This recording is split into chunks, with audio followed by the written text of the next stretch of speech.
All right, so good morning or good afternoon or good night to you all. I'm Dr. Franklin from your statistics and psychology class, and I just wanted to do a little tutorial for how to go about calculating an ANOVA.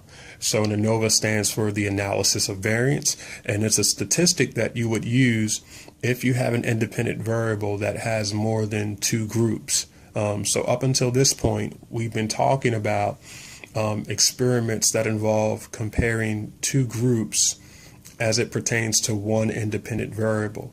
So there's one group that has the manipulation of some type of independent variable, and then usually there's another group that has some kind of control, and they probably won't receive any kind of manipulation of the independent variable. And then afterwards, both of those groups are being compared to see if the treatment effect really has a significant difference. Now we're switching gears and we're talking about the possibility of having more than two groups, having three groups, and seeing if there's any significant differences that may occur amongst these groups.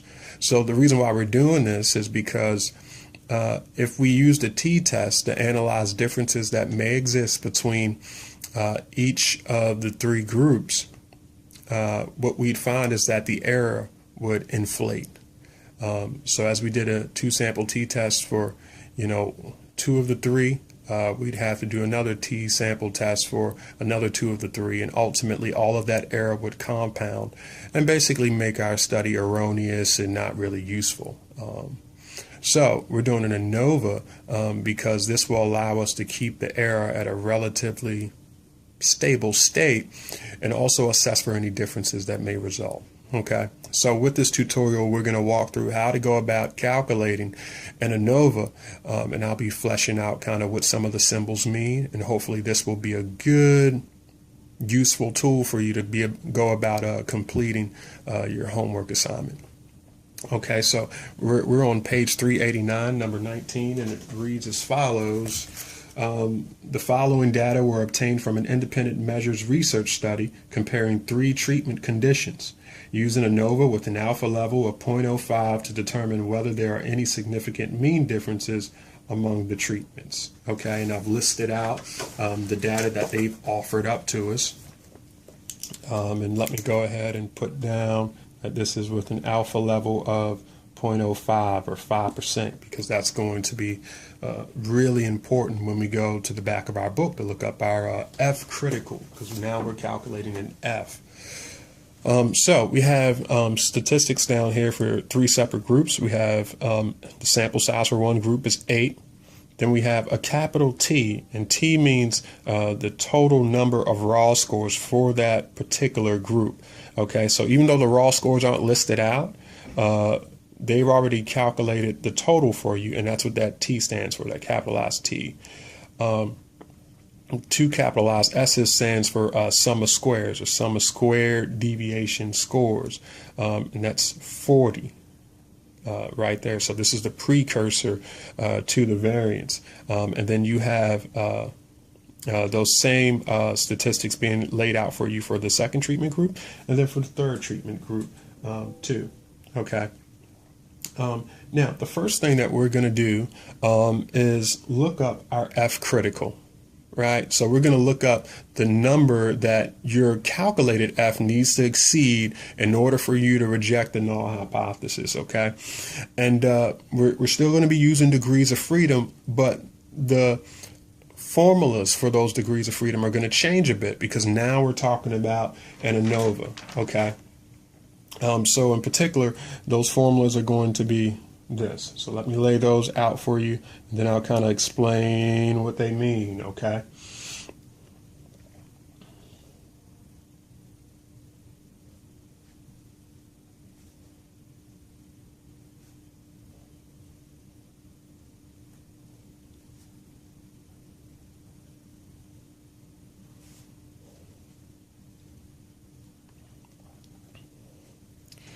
Okay, so one degree of freedom that you're going to need in order to look up your F critical, because that's what you're going to look up, okay? One degree of freedom that you're going to need is the degree of freedom between, okay? So the degree of freedom between these groups, okay?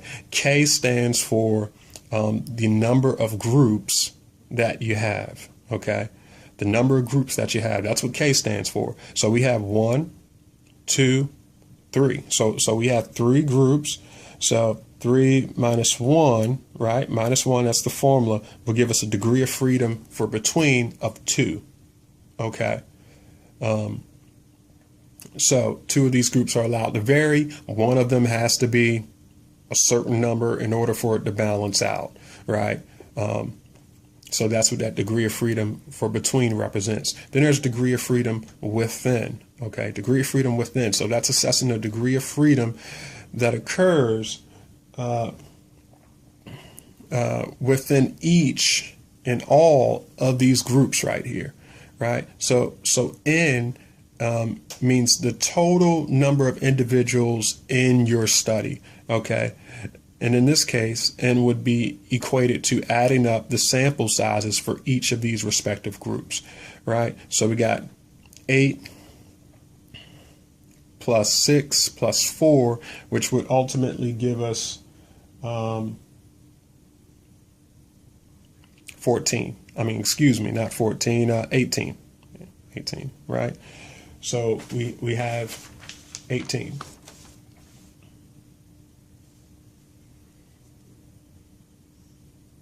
So it's 18 minus K, and K again means the number of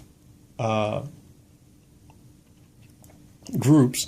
So 18 minus 3 would give us 15, and that's our degree of freedom within, okay? So we have all of the different components that we need to go about looking up our F critical, okay? Because that's what we're going to do next, all right? So what you'll want to do is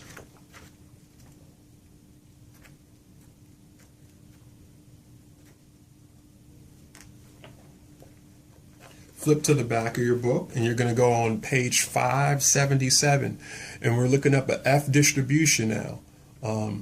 So just like a T distribution coincided with the T statistic, now an F distribution is going to coincide with this F statistic that we're calculating. Okay.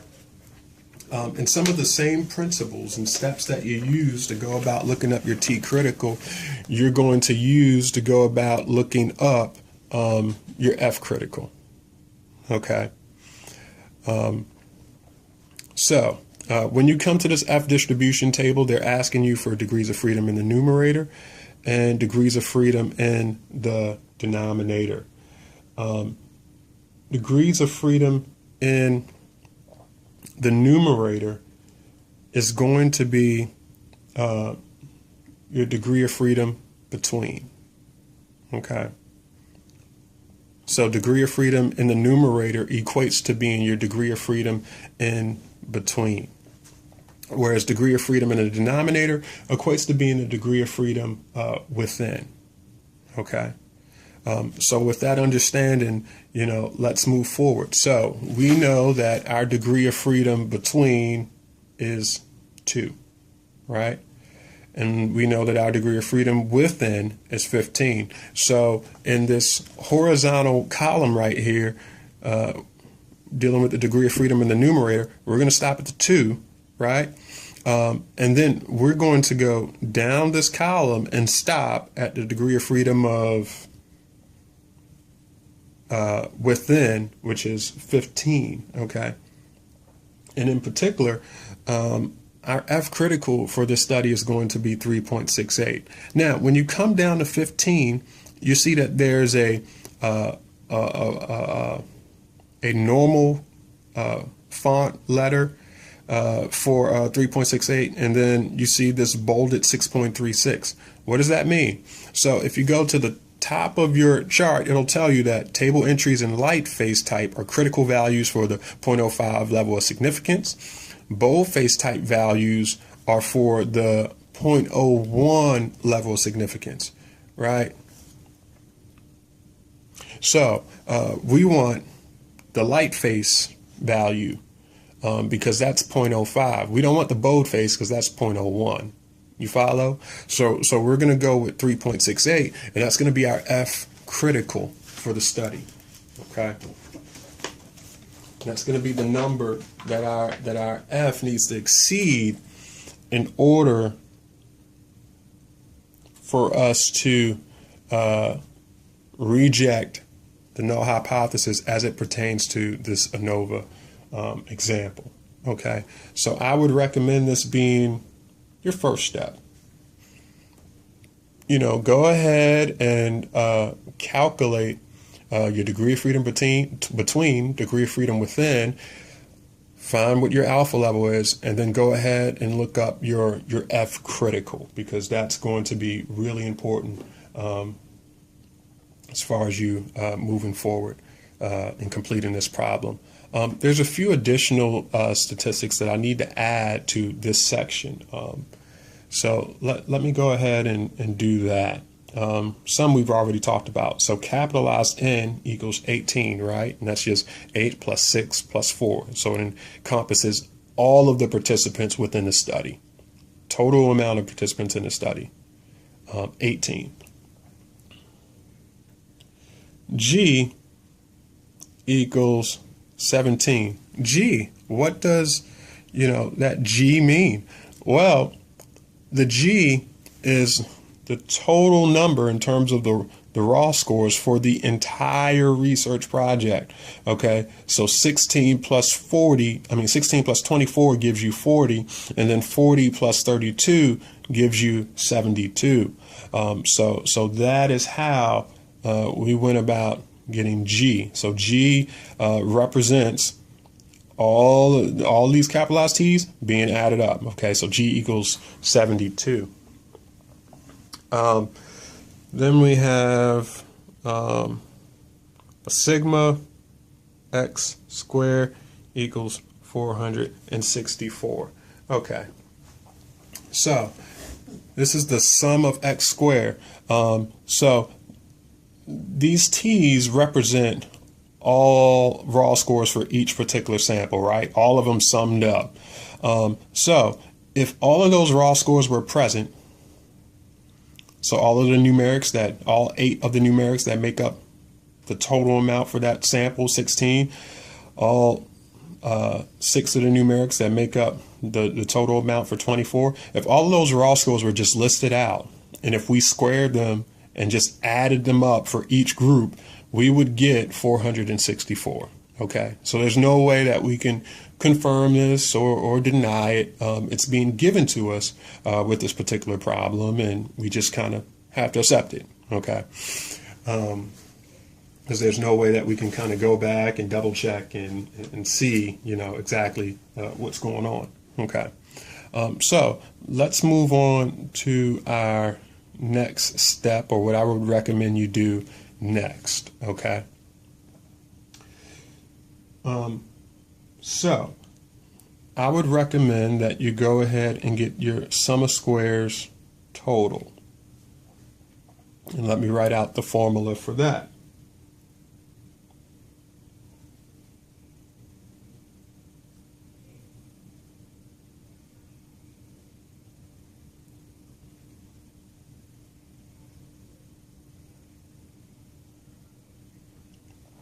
So sum of squares total. Okay. So this is the total sum of squares for all 3 of these groups. And you got sum of x squared that you're going to need to use. So that's being provided for you here, right? So 464, we're going to throw that down, minus g squared. Okay.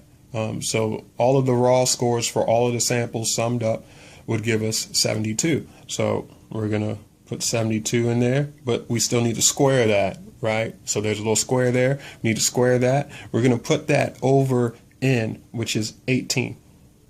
Okay, we're going to put that over n, which is 18. So now we're getting the sum of squares total en route to eventually calculating our mean squares between and mean squares within, ultimately to get our F ratio, okay, which is what we really want to get, that F calculated, okay.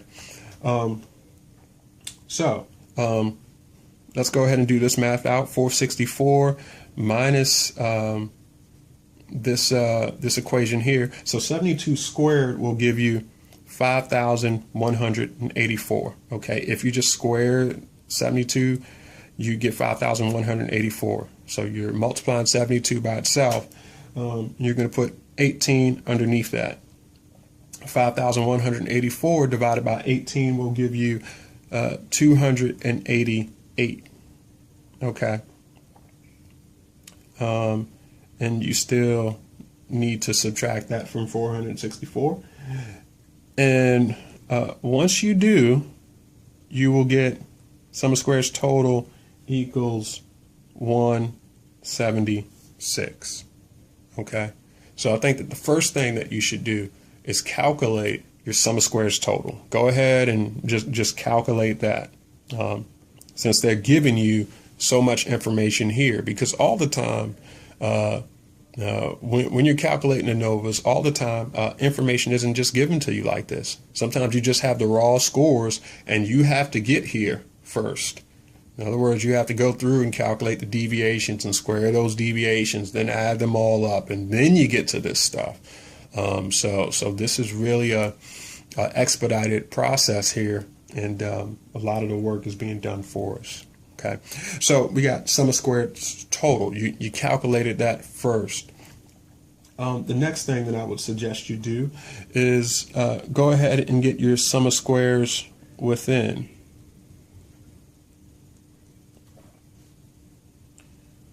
That formula is the following.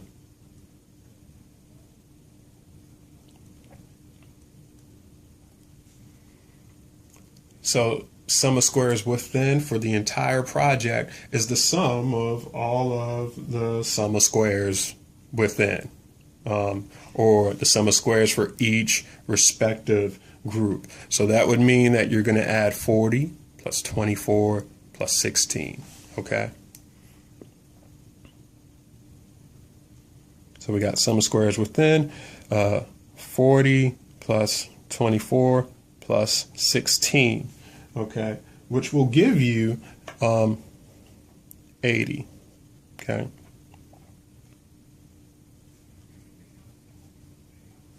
Okay. So now you have your sum of squares within. Okay. So you have your sum of squares total. You have your sum of squares within. Now, let's put another S here. Now you need to get your sum of squares between. But the great thing about it is that you don't have to do anything grandiose or anything too intricate to get your sum of squares between, because you already have your sum of squares total and you already have your sum of squares within. So if sum of squares total encompasses between and within, and you already have within, what do you need to do to get between? Yep. So you simply need to subtract sum of squares within from sum of squares total. Okay. So I'm pretty sure all of you guys just enjoyed that Dora the Explorer moment that we just had. Okay. So to get sum of squares between, what we're going to do is take our sum of squares total and subtract from it sum of squares within, and that'll give us between. Okay, so our total was 176. We're going to subtract 80 from it. Okay, and we are going to get, for our sum of squares between, we are going to get 96. Okay, 96. Okay, so there's lots of different formulas in your textbook that are offered to you in regard to how to go about getting sums of squares. Okay, but I think that this is the most expedited and fast way to go about calculating it. And ultimately, the sum of squares total right here is going to serve as kind of the barometer for you to let you know that, hey, I'm on the right track here. What I mean is, at any given point, when you're calculating sum of squares within or between, the sum of squares within and between should always add up to give you sum of squares total, or whatever numeric you have for sum of squares total. If it doesn't, that's a red flag. That lets you know that maybe there was something that, kind of went awry there, and you should correct. Okay. So, done step 1. We got step 2. We're almost done, folks. Stick with me. Now we're going to move on to step 3. Okay, so step 3 involves calculating your mean squares between and your mean squares within. Okay, so at this point you should be seeing kind of a similar motif here. We keep talking about different statistics involving between and within, and what we're doing is we're trying to figure out, okay, there are differences that are occurring across these 3 different groups. However, is it due to just natural variation within the group, or is it due to real treatment differences that exist across the groups? Okay, so between represents real treatment differences that exist across the group, whereas within represents, just kind of spontaneous normal occurrence, which may, be a true indicator of real differences, or may not necessarily be a true indicator of real differences, just kind of common day natural occurrences. So the thought is, if we can take out of the equation variation that just may be occurring by chance, then ultimately we'd be left with variation that is occurring because there are significant differences between these groups. Okay. So just a little conceptual backing for you. Talking about mean squares between, and the formula for that is going to involve sum of squares between over degree of freedom between, sum of squares within over degree of freedom within. Okay. So if we take away all of this jargon right here, all that little subscript term, what you'll find here is what? A formula for variance, right? Nothing that you're not accustomed to seeing at this point, because I trust that, you're really adept. You've been doing the studying and you've been doing the work, and a variance when you see one, right? So that's a variance. So now we're just kind of taking it up another step, another level, boop. Just kind of rise into the occasion there, and now we're calculating it in a different way for different purposes now. And we got sum of squares between, which is 96, okay, over our degree of freedom between, which is 2, right? So we got 96 divided by 2, which gives us 48, okay? And then we got sum of squares within, which is 80 divided by our degree of freedom within, right, which is 15, okay? And that gives us 5, yep, that's right, 5.33, okay? Okay, so up until this point, we've gotten our F critical en route to getting what we need there. We've gotten our sums of squares here, right? We've gotten our mean squared. Mean square between, mean square within. Okay. Now, the last thing that we're going to do, step 4, is calculate the F ratio. And then we're done. Okay, can you believe it? We're done. So, F ratio is going to consist of the mean square between on the top with the mean square within below it. Okay. So this equates to 48 divided by 5.33. 48 divided by 5.33. Okay. Right? Because that's where we got, if we go back to step 3, you know, our mean squares between is there. 48, drag it down here, 48. Mean squares within, calculated that. 5.33, drag it down here, 5.33. So we calculate our F ratio, and this gives us 9.01. Okay. 9.01. 9.01. So F stands for a very complicated statistic, and you'll be happy to just call it the F ratio. Just take my word for it. We got 9.01. The F critical is 3.68. So just like we did with the T statistic, where we had to see if our T calculated exceeded our T critical, the same kind of instruction steps that we use to assess significance for that test, we need to use to assess significance for this test. So because 9.01 exceeds the absolute value of 3.68, we would say that there is the treatment does have a significant difference on whatever the whatever the dependent variable is. Okay, and that's again because this F ratio, this F calculated, exceeds 9.01, is higher than that 3.68. So that means that you would reject the null, and this means that you would accept the research hypotheses. Okay.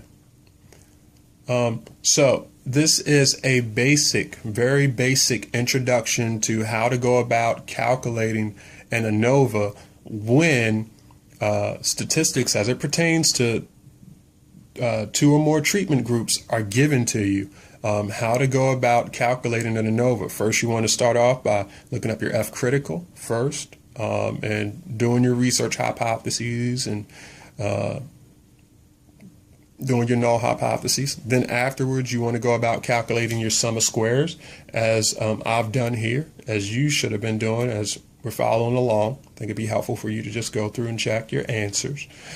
And then you want to calculate your mean squares, and then after you calculate your mean squares, ultimately you're going to calculate your F ratio. Then you're going to compare your F ratio to your F critical to determine significance. And then once you do determine significance, you have a decision to make. Okay. Now, there is an additional test that you need to do in order to see which groups are really significantly different from each other. So the F ratio, all that tells you is that there is a significant difference somewhere. But it's not as simple as it was with 2 groups. Now we have 3 groups. So that significant difference could be between these 2 groups. It could be between these 2, maybe between these 2, right? So there is another test that you have to run in order to determine which group is significantly different from the other group. But we'll address that in another tutorial. I hope this helps. And as always, if you guys have questions, feel free to shoot them my way. I look forward to our class time together soon. Take care.